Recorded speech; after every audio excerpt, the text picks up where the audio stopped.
गरीब बेटी का मिट्टी का मायका और सोने का अमीर ससुराल।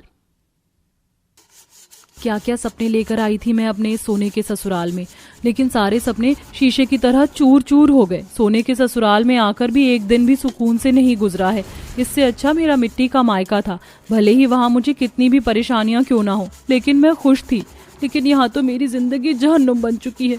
ये सोने का ससुराल नहीं, मेरे लिए एक नरक है, नरक। आखिरकार क्यों सुमन अपने सोने के ससुराल में भी अपने मिट्टी के मायके को याद कर रही थी? और ऐसा भी क्या हुआ था सुमन के साथ जो उसका सोने का ससुराल उसके लिए एक नरक बन चुका था? इसे जानने के लिए हमें इस कहानी के बीते हुए कल में जाना होगा। सुबह से तीसरी बार पोछा लगा रही हूँ, लेकिन ये मिट्टी है कि गिरने से रुक ही नहीं रही है। एक ही जगह को कितनी बार पोछा लगाऊं? पानी भी बिल्कुल कीचड़ की तरह काला हो चुका है, लेकिन ये फर्श अभी तक साफ नहीं हुआ है। अरे तो सुमन बेटा, किसने कहा है तुझे बार बार पोछा लगाने के लिए? अब हमारा मिट्टी का घर है तो मिट्टी तो गिरेगी ही ना। चल छोड़ और आकर खाना खा ले। अगर पोछा नहीं लगाऊंगी तो बार बार पैरों में मिट्टी लगेगी। एक तो ठंड ने भी नाक में दम करके रख दिया है। ठंडे पानी से पोछा लगाते लगाते हाथ भी मेरे बिल्कुल सुन्न पड़ गए हैं। सुमन बेटा, मैं जानती हूँ तू अपने इस मिट्टी के मायके से काफी परेशान है, लेकिन मैं दुआ करती हूँ कि तुझे कहानियों की राजकुमारी की तरह सोने का ससुराल मिले। क्या माँ, मिट्टी के मायके वाली को कभी सोने का ससुराल मिल सकता है क्या? ये तो बस कहानियों में अच्छा लगता है। आप भी ना अच्छा मजाक कर लेती हो। सुमन अपनी माँ मंजरी के साथ एक छोटे से मिट्टी के घर में रहती थी। मिट्टी के घर में रहने की वजह से आए दिन उनकी दीवारों से मिट्टी झड़ा करती थी। यहाँ तक कि जब इस कड़कड़ाती ठंड में हल्की सी ओस या बारिश होती तो उनके मिट्टी के घर की वजह से उनके घर में काफी गीली मिट्टी इधर से उधर फैल जाया करती थी। माँ देखो ना, घर में कितनी गंदगी हो गई। अगर कोई बाहर से आ गया तो क्या सोचेगा हमारे बारे में? एक तो लोग वैसे ही हमारे मिट्टी के घर को देखकर मजाक उड़ाते हैं, ऊपर से अब ये गंदगी। जानती हूँ सुमन बेटा, तू बहुत दुखी है, लेकिन हम क्या ही करें। तू फिक्र मत कर, मैं जल्द से जल्द तेरी शादी कर दूंगी, फिर तुझे अपने इस मिट्टी के मायके से छुटकारा मिल जाएगा। सुमन गरीबी में तो अपना गुजारा जैसे तैसे कर लेती थी, लेकिन आए दिन अपने मिट्टी के घर की वजह से सुमन को काफी परेशानी का सामना करना पड़ता। ऐसे ही कुछ समय गुजर जाता है। सुमन सब्जी लेने के लिए मंडी जा रही होती है कि तभी वो रास्ते में देखती है कि कौन हो तुम, और तुम लोगों ने मेरी बाइक क्यों रोकी? हटो, जाने दो मुझे। जानते भी हो मैं कौन हूँ? हाँ, तू इस देश का प्रधानमंत्री है। बस अब चुपचाप से अपने गले से ये सोने की चेन, हाथ से सोने की अंगूठी और घड़ी निकाल कर चुपचाप हमें दे दे, वरना ये चाकू देख रहा है ना, सीधा तेरे पेट में घुसा दूंगा। और फिर तू प्रधानमंत्री तो क्या प्यून भी बनने के लायक नहीं बचेगा है? चुपचाप से दे। चोर के हाथ में चाकू देख रोनित अपने सोने की चेन, अंगूठी और घड़ी निकालकर उन चोर को दे देता है। वो चोर रोनित को उसकी बाइक से धक्का देकर उसकी बाइक पर बैठकर वहां से निकल जाते हैं। धक्का देने की वजह से रोनित के हाथ पर चोट लग जाती है और खून निकलने लगता है। ये सब देख सुमन भागी भागी रोनित के पास आती है। अरे आप ठीक तो हैं?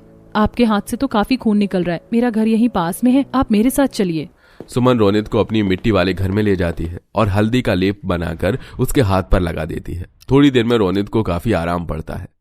आपने मेरी मदद की, उसके लिए थैंक यू। ये लीजिए, मेरी तरफ से कुछ पैसे रख लीजिए, मेरी मदद करने का इनाम। आप क्या अपने आप को कहीं का कोई राजा समझते हैं जो मुझे अपनी मदद करने के लिए इनाम दे रहे हैं? कहीं आपको मेरी इस मिट्टी के घर को देखकर मुझ पर तरस तो नहीं आ गया? मुझ पर तरस खाने की कोई जरूरत नहीं है। हम गरीब जरूर हैं, लेकिन पैसे के लालची नहीं है। पहली बार किसी गरीब की खुददारी देखकर रोनित को काफी हैरानी होती है और वो सुमन के इस खुददारी पर अपना दिल दे बैठता है। अब रोनित सुमन से आए दिन किसी न किसी चीज को लेकर मुलाकात किया करता और उससे दोस्ती कर लेता है, और सिर्फ कुछ समय में रोनित और सुमन को एक दूसरे से प्यार हो जाता है। पता है सुमन, शादी के बाद मैं तुम्हें अपने सोने के महल की रानी बनाकर रखूंगा। अच्छा जी। कुछ समय में रोनित और सुमन एक दूसरे के बारे में अपने घर में बता देते हैं और इन दोनों का रिश्ता तय हो जाता है। और आखिरकार आज रोनित और सुमन की शादी हो जाती है और सुमन अपने मिट्टी वाले मायके को छोड़कर अपने ससुराल आ जाती है। सुमन जैसे ही अपने ससुराल को देखती है तो उसे अपनी आंखों पर विश्वास नहीं होता। सुमन का पूरा ससुराल सोने का बना हुआ था। मेरा ससुराल तो सच में सोने का अमीर ससुराल है। मुझे तो लगता था कि रोनित मुझे हमेशा मजाक करते हैं, लेकिन ये तो सच में सोने का ससुराल निकला। लगता है मेरी माँ की प्रार्थना भगवान ने सुन ली। सुमन के सोने का ससुराल में हर एक चीज सोने की बनी थी, चाहे वो एक कुर्सी ही क्यों न हो। अपने सोने के ससुराल और सारी सहूलियत, सुख सुविधाओं और साफ सफाई को देखकर सुमन काफी ज्यादा खुश थी। लेकिन सुमन अभी इस बात से पूरी तरह अनजान थी कि उसकी ये खुशी जल्द ही गम में बदलने वाली है। अगर तेरा सोफे पर बैठकर आराम फरमाना बंद हो गया हो तो जाकर मेरे लिए चाय लेकर आ। जी माँ जी, मैं अभी आपके लिए चाय बनवाती हूँ। रामू काका, चाय बनाने के लिए मैंने तुझे बोला है। चाय के आज के बाद सारा खाना और घर के काम भी तू ही करेगी। मैंने सारे नौकरों को काम से निकाल दिया है। क्या? लेकिन क्यों माँ जी? जब भी मुझे फ्री में तुझ जैसी नौकरानी मिली है तो मैं क्यों नौकरों पर पैसे बर्बाद करूं? और वैसे भी मैंने सुना है कि तेरा मायका तो मिट्टी का बना है। कहीं सोने के ससुराल में आकर तू अपनी हैसियत तो नहीं भूल गई है ना? तूने भले ही सोने के ससुराल में अपनी जगह बना ली है, लेकिन मेरे दिल में कभी नहीं बना पाएगी। अब खड़ी खड़ी क्या देख रही है? जा जाकर काम कर। संगीता सिर्फ सुमन के सामने अच्छा बनने का नाटक कर रही थी। दरअसल सुमन की गरीबी की वजह से वो उसे नफरत करती थी। ये क्या? यहाँ तो बर्तन भी सोने के हैं। अब क्या मुझे इन सोने के बर्तनों में खाना बनाना पड़ेगा? सुमन एक सोने का बर्तन उठाती है और उसमें खाना बनाने लगती है। गैस की गर्माहट की वजह से वो सोने का बर्तन पिघलकर पूरे गैस पर फैल जाता है। जिससे पहले सुमन कुछ करती कि तभी वहां संगीता आती है और ये देख सुमन को एक जोरदार थप्पड़ मारती है। अरे ओ अनपढ़ गवार, क्या तुझे पता नहीं कि सोने के बर्तन में खाना सिर्फ सर्व किया जाता है, ना कि उसमें खाना बनाया जाता है? देख, तेरी वजह से सारा बर्तन पिघल गया। माँ जी, मुझे माफ कर दीजिए। मुझे नहीं पता था कि आग पर रखते ही ये बर्तन पिघल जाएगा। अपना गुस्सा निकालने के लिए अब संगीता सुमन को हर छोटी बड़ी बातों पर ताने देती और मारती। बेचारी सुमन अपनी सास के डर से अपने पति को कुछ नहीं बता पाती। माँ जी छोड़ दीजिए, मेरे बालों को बहुत दर्द हो रहा है। ये तो तुझे मेरा नुकसान करने से पहले सोचना चाहिए था। तूने क्या सोचकर मेरे सोने के बिस्तर पर चाय गिराई? जानती भी है तूने कितना नुकसान किया है मेरा। ऐसे ही समय गुजरता रहता है, लेकिन सुमन पर उनकी सास का अत्याचार नहीं रुकता। इतनी ठंड में भी संगीता सुमन से ठंडे पानी में ही काम करवाया करती थी। इस सोने के ससुराल में तो मेरी जिंदगी नरक बन चुकी है। मैं अपने मिट्टी के मायके में कितनी खुश थी। माँ कभी भी मुझे किसी भी चीज के लिए नहीं डांटती थी। वो मिट्टी के ससुराल में भी मेरा कितना ख्याल रखती थी। इस सोने के ससुराल में आकर तो ऐसा लगता है कि किसी जेल में आ चुकी हूँ। ये दिन रात मुझ पर सिर्फ अत्याचार हो रहा है। अपने सोने के ससुराल पर अपने ऊपर हो रहे अत्याचारों को याद करके सुमन को अपनी मिट्टी के मायके की याद आती है, जहां वो कितनी खुश थी। लेकिन अब इन चीज का कोई फायदा नहीं था। ऐसे ही एक दिन, हे भगवान, ये क्या? मैंने तो माँ जी की सोने की साड़ी के धागे ही निकाल दिए। अगर माँ जी को पता चला तो वो मुझे बहुत मारेंगी। अब मैं क्या करूं? सुमन कपड़े धोते हुए गलती से अपनी सास की सोने की साड़ी से कुछ धागे निकाल देती है, जिससे बेचारी सुमन काफी डर जाती है।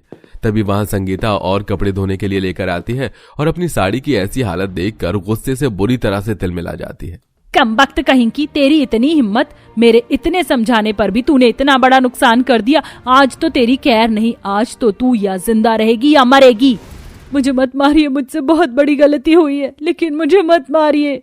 सुमन हाथ जोड़कर अपनी सास से माफी मांगती है, लेकिन संगीता अब सुमन की एक नहीं सुनती और उसका बाल पकड़कर उसे थप्पड़ पर थप्पड़ मारती रहती है और गुस्से में उसे जोर से धक्का दे देती है कि तभी वहां रोनित आ जाता है और सुमन को गिरने से बचा लेता है। ये क्या कर रही हैं आप? आपकी हिम्मत कैसे हुई मेरी पत्नी के साथ ऐसा सलूक करने की? 2 कौड़ी की लड़की के लिए मुझसे चिल्लाकर बात कर रहा है? एक बार तू बोलकर तो देख, ऐसी 100 लड़कियां लाकर तेरे सामने खड़ी कर दूंगी। इसकी कोई औकात नहीं है कि तेरे साथ तेरी पत्नी बनकर इस सोने के अमीर ससुराल में रहने की। बस करिए माँ, बस करिए। मैं तो सोच भी नहीं सकता था कि आपकी सोच इतनी गिरी हुई है। अब मैं सुमन को इस सोने के महल में और नहीं रखूंगा। अगर आज मैं यहाँ नहीं होता तो आप तो मेरी पत्नी को जान से ही मार देती। अब मैं सुमन के लिए और खतरा नहीं ले सकता। आपको अपना ये सोने का अमीर घर मुबारक हो। रोनित ज्यादा कुछ नहीं कहता और संगीता का हाथ पकड़कर हमेशा के लिए उस सोने के अमीर घर से निकल जाता है और अब एक मामूली घर में सुमन के साथ रहता है। वहीं रोनित सुमन की मां मंजरी को उस मिट्टी के घर से लाकर अपने घर में ही रखता है, जिसके चलते अब सुमन भी काफी खुश रहती है और अब सभी सादगी भरे तरीके से उस छोटे से घर में हंसी खुशी रहते हैं। अरे मैं तो अपनी बहू से बहुत ज्यादा परेशान हो गई हूँ। क्या सोचकर मैंने गांव की बहू से अपने बेटे की शादी करवा दी। अब मुझे बहुत पछतावा हो रहा है। ऊपर से ठंड ने जान निकाल रखी है। केसरी, मैं तुम्हें दिन दिन समझाया था, लेकिन तुमने मेरी बात नहीं मानी। मैंने कहा था कि शहर की बहू ढूंढो, पढ़ी लिखी होगी तो समझदार होगी, लेकिन तुमने मेरी एक नहीं सुनी। आप बिल्कुल सही कह रहे हो। अगर मैंने आपकी सुन ली होती तो ये सब ना होता। आप लोग भी सोच रहे होंगे कि ऐसा भी क्या कर दिया एक गांव की बहू ने, इसके चलते सास ससुर इतना ज्यादा परेशान हो रहे थे। तो चलिए ये जानने के लिए कहानी में थोड़ा पीछे चलते हैं। बहू अपने लक्ष्मी वाले पैर घर में लेते आओ। इस घर में तुम्हारा स्वागत है। माँ जी आपका बहुत बहुत शुक्रिया, आपने मेरा इतना अच्छे से गृह प्रवेश किया। हाँ हाँ, तुम्हारा गृह प्रवेश क्यों नहीं करूंगी, आखिर तुम इस घर की बहू हो और बहुत सोच समझकर मैंने तुम्हें गांव से अपने यहाँ शहर में लाई हूँ। मैं जानती हूँ कि तुम इस घर को अच्छे से संभाल लोगी। हाँ हाँ बिल्कुल, मैं इस घर को अच्छे से संभाल लूंगी माँ जी, आप चिंता मत करो, आप बस अब देखते जाओ। सलोनी ने आते ही अपने ससुराल की जिम्मेदारियों को उठाना जरूरी समझा। इसी के चलते वो शादी के 2 दिन बाद में ही ठंड में घर के सारे काम करने लगी। अब उसका मॉडर्न ससुराल था तो हर एक चीज वहां मॉडर्न ही थी, लेकिन वो तो गांव से आई थी, उसे मॉडर्न तरीकों से रहना बिल्कुल नहीं आता था। अरे ये क्या, चारों तरफ छोटे छोटे पौधे ही दिख रहे हैं, बड़े बड़े पेड़ हों तो ताजी ताजी हवा घर में आए। और ये क्या, टेबल पर इतने छोटे से पौधे, इसके अंदर तो अच्छा खासा बड़ा पौधा होना चाहिए। शायद माँ जी को भी पता नहीं है कि जितनी अच्छी स्वास्थ्य हवा बड़े पौधों से आती है उतनी छोटे पौधों से नहीं आती। मैं इसके अंदर थोड़ा सा गोबर और भूस डालूंगी तो पौधा और बड़ा हो जाएगा। अब घर में जितनी भी टेबल थी और उनके ऊपर जितने भी छोटे छोटे पौधे थे, सलोनी ने उन सभी के अंदर गोबर और भूसा डाल दिया, जिसकी वजह से चारों तरफ गोबर की बदबू फैलने लगी। जैसे ही सास केसरी मंदिर से घर पर आई तो उसने घर के अंदर चारों तरफ गोबर की बदबू महसूस की। अरे ये क्या, चारों तरफ से गोबर की बदबू क्यों आ रही है? तभी सलोनी जाकर केसरी से कहती है, अरे माँ जी आपको क्या बताऊं, सारे छोटे छोटे पौधे सूख रहे थे, हमने उसके अंदर खाद बनाकर डाली है। अब देखना गोबर और भूस की खाद से कितनी जल्दी पौधे बड़े होते हैं। सलोनी ने कैक्टस के पौधे में भी ये सब डाल दिया था, जिसकी वजह से केसरी ने अपने सिर पर हाथ मारा। ये भगवान बहू, तुमने ये ठंड में क्या कर दिया? अरे इतने महंगे महंगे पौधे थे ये, और ये पौधे तो सिर्फ शो ऑफ के लिए होते हैं, ना कि खाद डालने के लिए होते हैं। किसने कहा था तुम्हें ये सब करने के लिए? अरे माँ जी किसी को कहने की क्या जरूरत है, जबकि मैं इस घर की बहू हूँ तो मुझे तो सही गलत दिखता ही है। आप चिंता मत करो, पौधे बहुत स्वस्थ हो जाएंगे।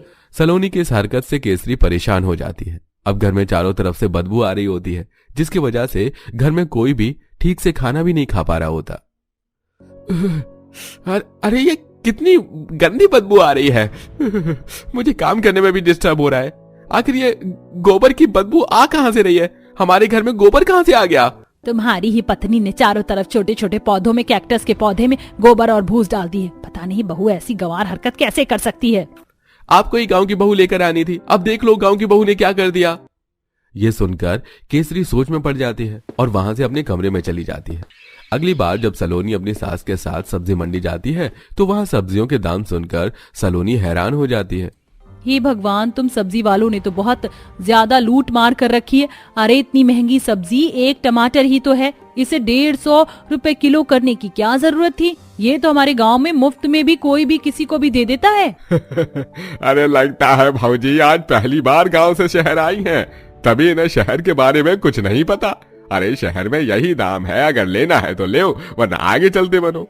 अरे बहू क्यों मेरी बेइज्जती करवा रही हो? एक तो पहले इतनी ठंड हो रही है, ऊपर से तुम भी ना। चलो यहाँ से चलते हैं। अरे भाई साहब माफ करना, बहू जरा गांव से आई है इसीलिए उसे अभी कुछ पता नहीं है।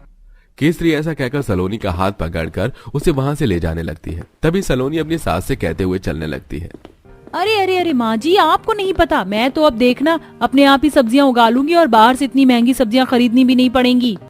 कुछ औरतें सलोनी की ये बातें चलते हुए सुन रही होती हैं और वो उसके ऊपर हंसने लगती हैं, जिसे देखकर केसरी को अपने लिए बेइज्जती महसूस होती है। वो जल्दी ही थोड़ी बहुत सब्जियां लेकर वापस घर आ जाती है। चाहे कुछ भी हो जाए, अब मैं अपनी बहू को कभी भी बाजार लेकर नहीं जाऊंगी। जो भी लाना होगा उसे घर में ही लाकर दे दूंगी। आज तो ये मेरी और भी ज्यादा बेइज्जती करवा सकती थी। भला हो जो मैं इसे जल्दी ही घर लेकर आ गई। सास बहुत ज्यादा परेशान हो चुकी थी, लेकिन बहू तो और भी ज्यादा आगे थी। उसने बिना सोचे समझे ही घर के अंदर सब्जी के पौधे लगाना शुरू कर दिया। जहां भी उसे जगह मिलती वो किसी न किसी सब्जी के पौधे को लगा देती। इससे पहले तो घर के अंदर गोबर की गंदी बदबू आती है और दूसरा घर के अंदर कहीं कहीं पानी भी बहने लगा। घर पर आए मेहमान ऐसी बदबू सूंघने के बाद 2 पल बैठ भी नहीं पाए। अरे अरे ये कैसी गंदी बदबू आ रही है? तुम लोग इस घर में सांस कैसे ले रहे हो? इस घर के अंदर इतनी गंदी बदबू है कि जीना हराम हो जाए।